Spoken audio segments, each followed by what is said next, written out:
Hi, good morning! Another breakfast ulam ideas na naman ang isi-share ko sa inyo. At ang lulutuin natin ngayon ay napakadali lang. Ayan, ginisang corned beef na may patatas at white onions. Una, igigisa mo muna yung sibuyas. Ayan, gigisa mo muna yung sibuyas, isusunod mo yung bawang. Huwag mo ng bawang bago sibuyas, pero depende naman yan sa pagluluto. Kanya-kanya naman tayo. Tapos, antayin lang natin mag-golden brown yan, tapos isunod natin yung patatas. Sinap ko lang yan ng pa-cubes para hindi siya agad madudurog. Hindi rin siya ganun kaliliit, hindi rin siya ganun kalalaki.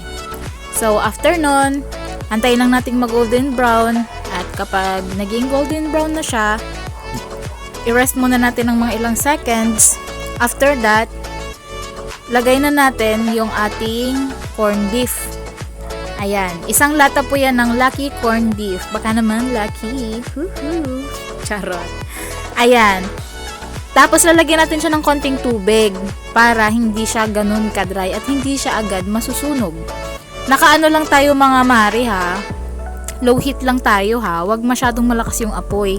Kasi yung niluluto naman natin, hindi naman yan kailangan ng maraming apoy para agad maluto. Ayan. Igigisa lang natin yan lahat. Paghahaluin lang natin, mekas-mekas lang yan. Dagdagan natin ng tubig kapag nakikita nyo ng medyo nasusunog na siya. Pero kasi kami, nilalagay namin isang baso lang ng tubig.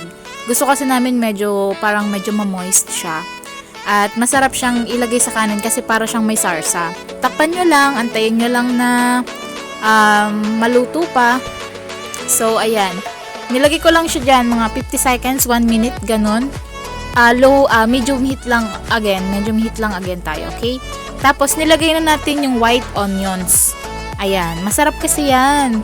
Diba yung nakikita ng mga bata? Masyado siyang attractive sa mga bata.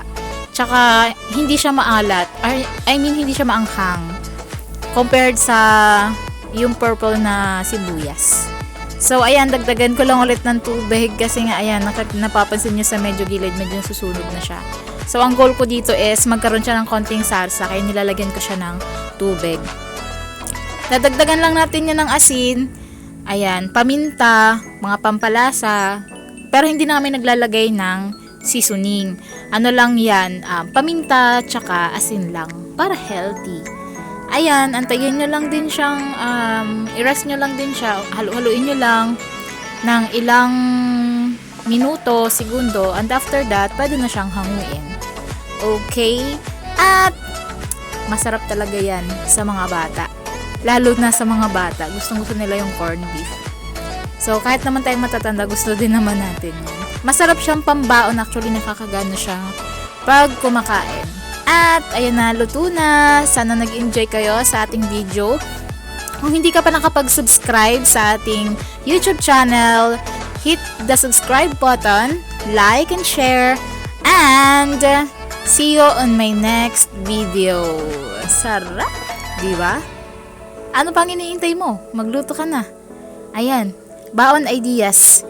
At huwag niyong kalimutan manalangin bago kumain. At hanggang dyan na lang po. Maraming salamat sa inyong panonood. Bye!